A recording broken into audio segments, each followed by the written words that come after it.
Beginning on 1961, a series of social psychology experiments were conducted by Yale University psychologist Stanley Milgram, who intended to measure the willingness of study participants to obey an authority figure who instructed them to perform acts conflicting with their personal conscience. The experiments began in the basement of Linsley Chittenden Hall at Yale University, 3 months after the start of the trial of German Nazi war criminal Adolf Eichmann in Jerusalem. Milgram developed the experiments to answer the question: could it be that Eichmann and his million accomplices in the Holocaust were just following orders? Could we call them all accomplices?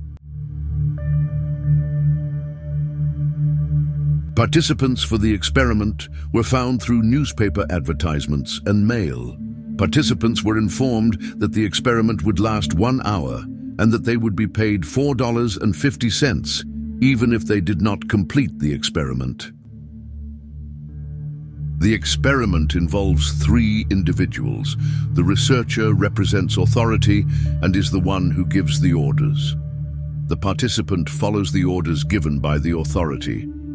The actor is the person who is subjected to the stimuli from the subject. The term actor is used because this individual has been pre-informed by the researcher conducting the study and is merely playing a role. However, the participant is unaware of this. Before the experiment, both the subject and the actor are asked to randomly select one of 2 pieces of paper with roles written on them to create the impression that the roles are being assigned randomly. However, both pieces of paper have "teacher" written on them, so the person who is to be the subject will definitely be the teacher. After this, the teacher and the student are placed in separate rooms. At some point prior to the actual test, the teacher was given a sample electric shock from the electroshock generator in order to experience firsthand what the shock that the learner would supposedly receive during the experiment would feel like. The teacher and learner were then separated so that they could communicate but not see each other. The teacher was then given a list of word pairs that he was to teach the learner. The teacher began by reading the list of word pairs to the learner.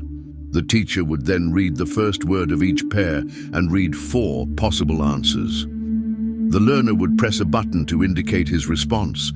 If the answer was incorrect, the teacher would administer a shock to the learner, with the voltage increasing in 15-volt increments for each wrong answer. Incorrect. You'll now get a shock of 75 volts.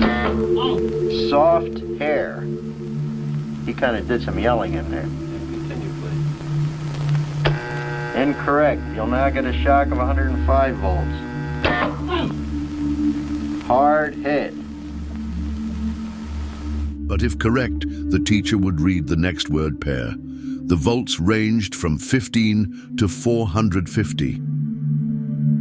The subjects believed that for each wrong answer, the learner was receiving actual shocks. In reality, there were no shocks. After the learner was separated from the teacher, the learner set up a tape recorder integrated with the electroshock generator, which played previously recorded sounds for each shock level. Sounds were coming as if the actor was really suffering. The actor's reactions increased after the fake shocks were increased. At some point, he started punching the wall. When the highest voltages were reached, the learner fell silent. Horse, rock, house. Answer. Wrong. 150 volts. Answer, horse. Experiment, that's all. Get me out of here. Get me out of here, please. If at any time the teacher indicated a desire to halt the experimenter was instructed to give specific verbal prods. The prods were in this order: please continue or please go on. The experiment requires that you continue. It is absolutely essential that you continue. You have no other choice. You must go on. Continue, please. Go right on. I refuse to go on. Let me out. The experiment requires you continue, teacher. Please continue. If the subject still wished to stop after all 4 successive verbal prods, the experiment was halted. Otherwise, the experiment was halted after the subject had elicited the maximum 450-volt shock 3 times in succession. If the teacher asked whether the learner might suffer permanent physical harm, the experimenter replied, "Although the shocks may be painful, there is no permanent tissue damage, so please go on." If the teacher said that the learner clearly wants to stop, the experimenter replied, "Whether the learner likes it or not, you must go on until he has learned all the word pairs correctly, so please go on." You're gonna get a shock, 180 volts. I can't stand the pain. Let me out of Can't here. stand it. I'm not gonna kill that man, eh? I mean, who's gonna take the responsibility if anything happens to that gentleman? I'm responsible for anything that happens here. Continue, please. All right, next one, slow. Walk, dance, truck, music. 375 volts. I think something's happened to that fellow in there. I don't get no answer. He was hollering a less voltage. Can't you check in to see if he's all right, please? Before conducting the experiment, Milgram surveyed 14 psychology graduate students at Yale University about what the results would be. All of the participants thought that only a few subjects would administer the highest voltage. However, Milgram's experiment results showed the exact opposite.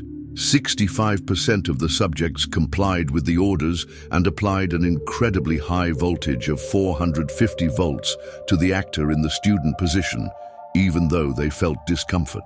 A 450-volt shock was enough to kill a person.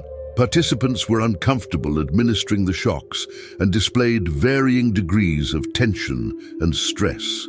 These signs included sweating, trembling, stuttering, biting their lips, groaning, and digging their fingernails into their skin, and some were even having nervous laughing fits or seizures. All of the participants at some point during the experiment paused and questioned it.